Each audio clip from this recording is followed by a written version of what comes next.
Soveel meer, episode 22. Ek het van die begin af gesê dat Soveel meer 'n erotiese boek in die hygroman genre is.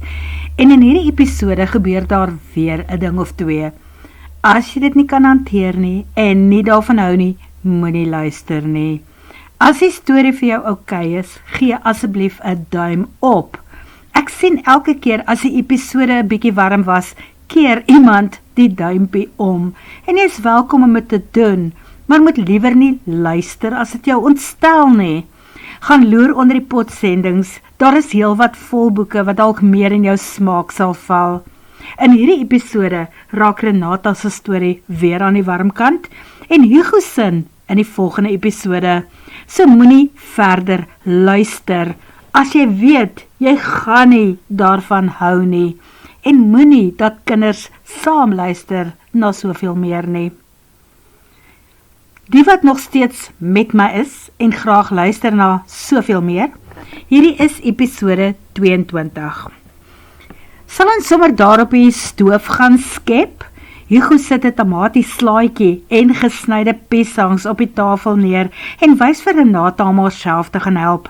En daar val sy oë op die 2 kersse wat op die tafel gesit het en aangesteek het.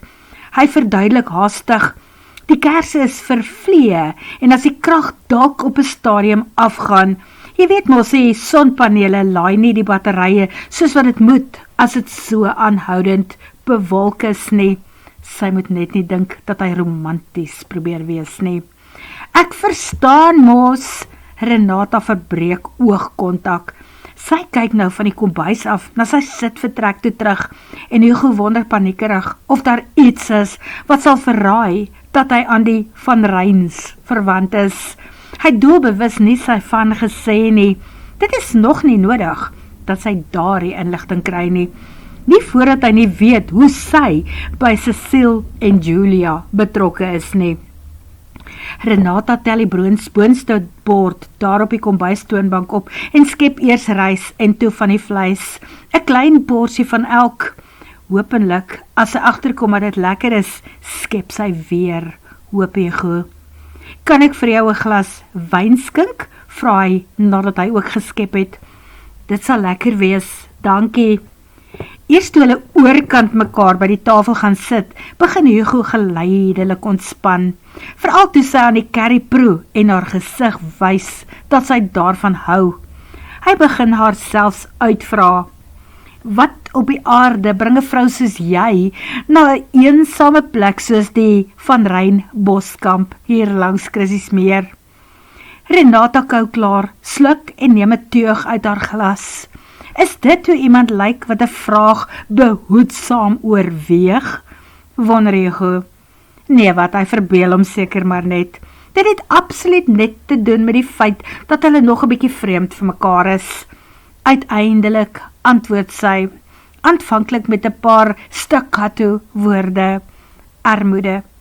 Die stad het net te duur geraak.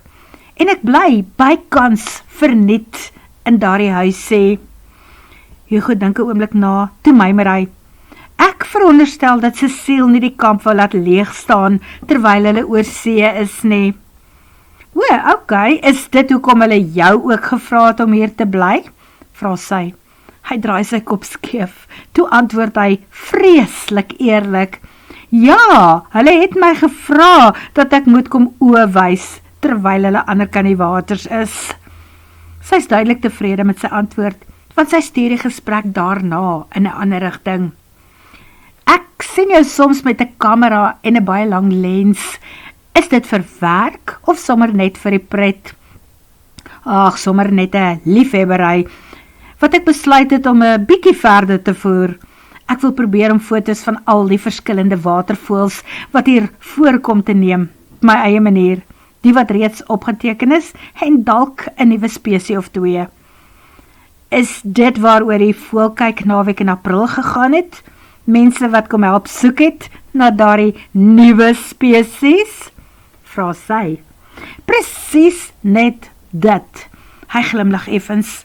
as sy vir haar vertel dat daardie groepie van April deel is van die Ornitologiese Vereniging van Suid-Afrika en dat hy saam met hulle 4 keer per jaar die omgewing fynkom vir nuwe spesies, wat nog nie tevore op rekord was nie, wonder hy wat sal sy daarvan maak. Die geselskap bly lig terwyl hulle klaar eet. Hulle drink koffie en eet van die sjokolade wat sy gebring het, en daarna staan sy op.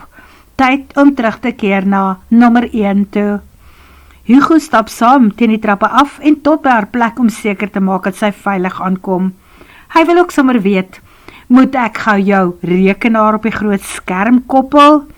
Nee, dankie nie nou nie, ek gaan beslis nie vanaand televisie kyk nie. Nou maar roep my en sê net wanneer. Ek sal, en dankie vir die heerlike ete.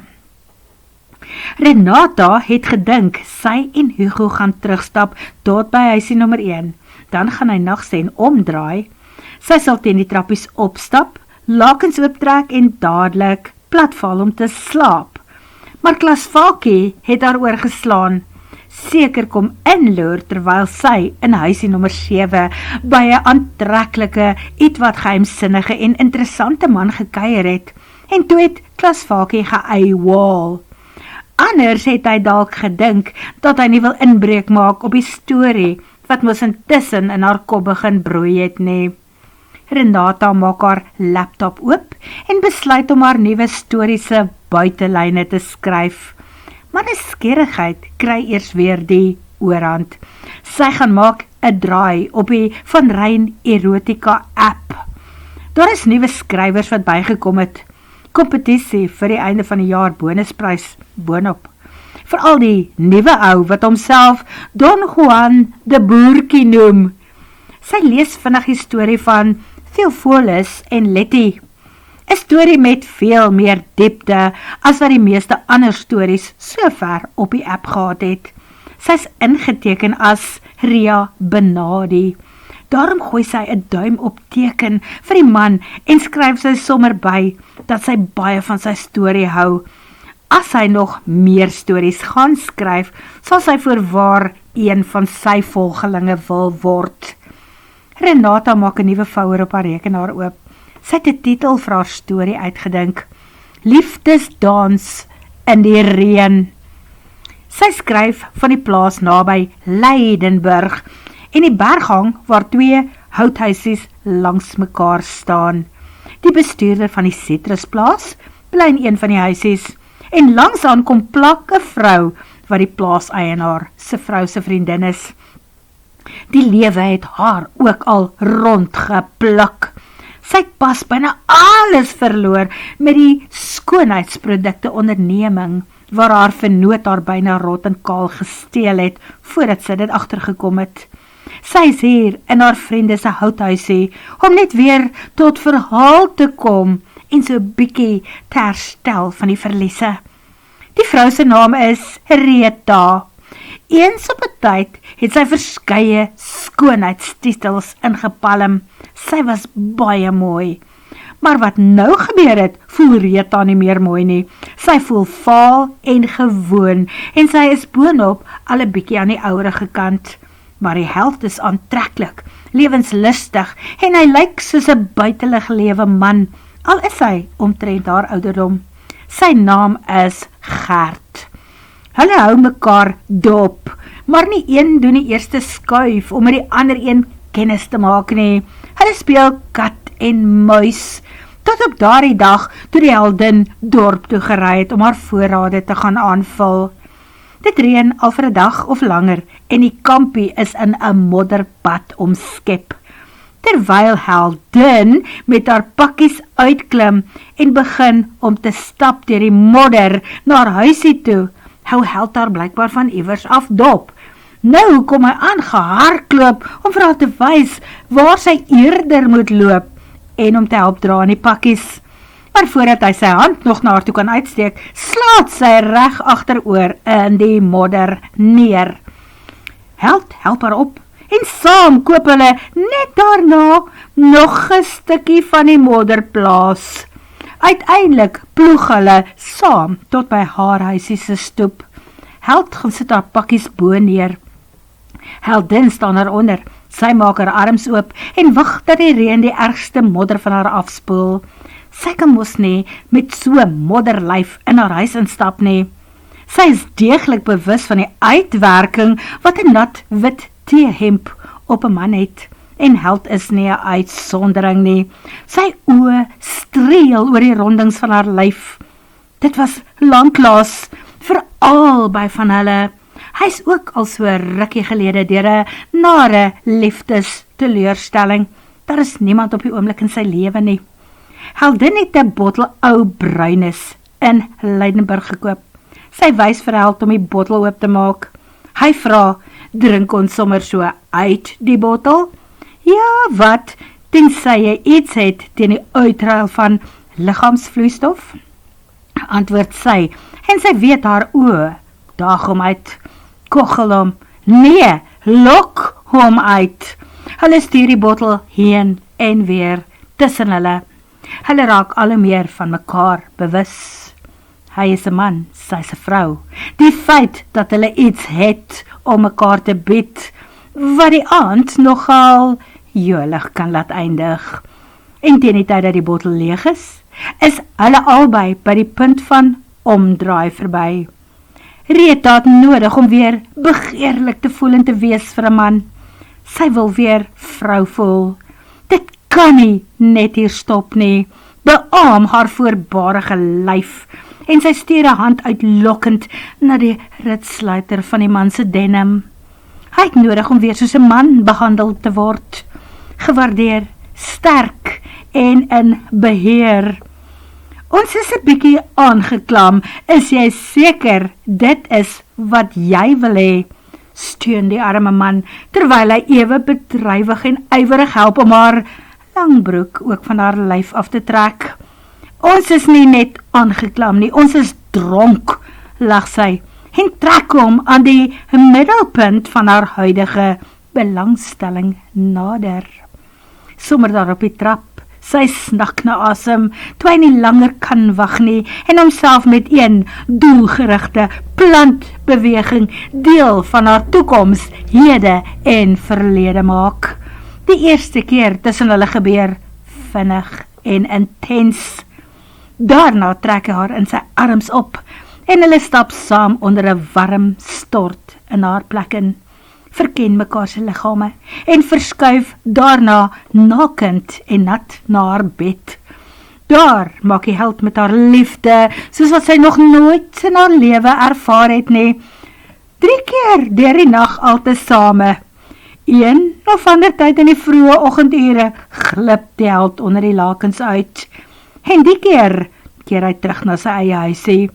Dit is hoe dit moet wees, want die volgende dag vertrek elkeen na sy eie huis. Sy na haar plek iewers in die groot stad. En hy hier op die plaas.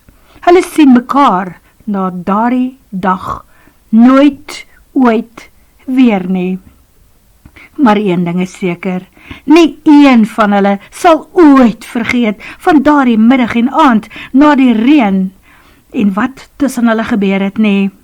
Die laaste reën, waarskynlik van die seisoen, want die winter lê nou voor. Renata voel skoon flou en blou, toe sy lank na 12 in haar bed gaan klim. Sy slaap tot diep in die nuwe dag, voordat sy opstaan en vir haarself 'n koppie koffie gaan maak. Beker in die hand, slaan sy haar rekenaar weer oop, en lees die storie van gisternag sorgvuldig deur. Sy verander so hier en daar aan iets, en skryf nog 'n paar lyne by, voordat sy die storie vir Chanel aanstuur. Liefdesdans in die reën is beslis 'n storie vir Tatika, skryf Renata onderaan. Hugo slaan sy rekenaar net mooi op daardie oomblik ook oop. Maar vereers draai sy kop weer na sy kuiertjie saam met Renata gisteraand. Sy is so prim en proper, dat hy al hoe meer oortuig raak dat die idee van mans waarskynlik glad nie deel van haar wêreld uitmaak nie. En terwyl hy die afgelope weke sedert hy van haar bewus geword het, die kere wat hulle mekaar vasgeloop het, in sy kop geanalyseer en gedissekteer het, maak hy vanselfsprekend uiteindelik 'n draai by daardie eerste dag, toe hy die rooi kar in die hok gesien staan het. Dit was op daardie berigte dag, waarop hy sy klere van sy lyf afgestroop het en in die klein swembaadjie, daar voor die huisie nommer 1, sy bier gaan sit en drink het. Dit was toe dat hy iets daarbo hoor omval het, en dat hy besef het, dat daar nog iemand in die kamp moet wees, wat hom weer eens bekommerd laat wonder, of sy hom dalk kaal gesien het. Sy het gelukkig nie daarna weggehardloop wat sy klein word nie, wat beteken dat hy daarom nie heeltemal skrikwekkend vir haar was nie. Vroue is mos anders as mans, hulle kyk nie na prentjies van naakte manne en raak opgewonde nie. Nee, korreksie. Sedert hy na die skrywes en kommentare op Chanel se app begin kyk het, raak hy al hoe sekerder dat die meeste vroue ook droom en fantaseer en daarvan hou om na mans met min klere te kyk. En as hulle net 'n halwe kans het, sal hulle na kales ook kyk. Behalwe dat Chanel gesê het, foto's op daardie app is 'n nee. Vroue en manne lees die stories op die blad en net soveel dames as mans wys dat hulle van die stories hou en dat dit hulle aan die dink sit. So laat iets oor vir die verbeelding. So wat van hy skryf iets in die lyn van Helga, wat skuil in 'n bouvallige Mirase naby Parys, Frankryk. Dit is tydens die Tweede Wêreldoorlog en die vliegtuie vlieg oral oor en dan gooi hulle bomme af. Helga is 'n dubbele agent, Duits van geboorte, maar sy praat Frans asof dit haar moedertaal ook is. Maar die Duitsers soek nou na haar. Rustov kom met 'n jeep daar by 'n vervalle chateau aan, net buite Parys. Hy is alleen en hy is op haar spoor. Hy is honger, hy is moeg en hy is vuil. Hy trek die jeep onder 'n aftakking en gaan voel aan deure van die chateau. Die meeste daarvan is gesluit, behalwe vir die deur van 'n soort buitekamer. Rustov besluit om die nag daar in te boek en hy gaan sy dun matrasie en beddegoed van die jeep aflaai. Van die proviant wat die soldate ontvang en 'n stoofie om kos warm te maak. Die botteltjie vodka lyk egter lekkerder as die kos. Hy drink sommer so uit die botteltjie terwyl hy sy toiletware neem en na die fontein daar buite gaan kyk. Dit is skoon water wat in 3 komme oorloop. Hy sal sy waterbottel uit die boonste kom volmaak. In die onderste een gaan hy bad. Hy kyk om hom rond om seker te maak dat hy alleen daar in die binnehof van die chateau is.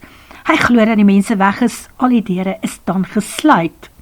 Hy stroop sy uniform van hom af en begin om homself in die onderste dam te was. En toe klim hy pens en pootjies in die poel en spoel af. Hy gaan lê met toe oë op die muurtjie en stuur 'n dankie op vir die laatmiddagson, wat sy vel nou so lekker soel laat voel. En toe hoor hy iets agter 'n venster daar naby. Iets wat omval. Iemand of iets is daar binne in die kasteel. Iemand wat hom heel waarskynlik gesien het. Haastig maak hy sy klere bymekaar en verkas na die stoorkamertjie waar hy mos so half en half ingetrek het om te gaan aantrek. Hy het regtig nie ander mense hier verwag nie. Miskien was dit net die wind wat iets omgewaai het of 'n deur wat geklap het. Maar dit is nie wat dit was nie. Dit was Helga wat 'n emmer daar binne geskop het van pure opwinding by die aanskoue van 'n ander Duitse uniform en veral toe van die Duitser sonder sy uniform. Maar sy het gelukkig nie die emmer so hard geskop dat sy nou daarvan Bokveld toe is nie. Nou moet Hugo nog net besluit wie gaan die eerste stap neem. Die wulpse Helga of die verstokte Rustov. Word vervolg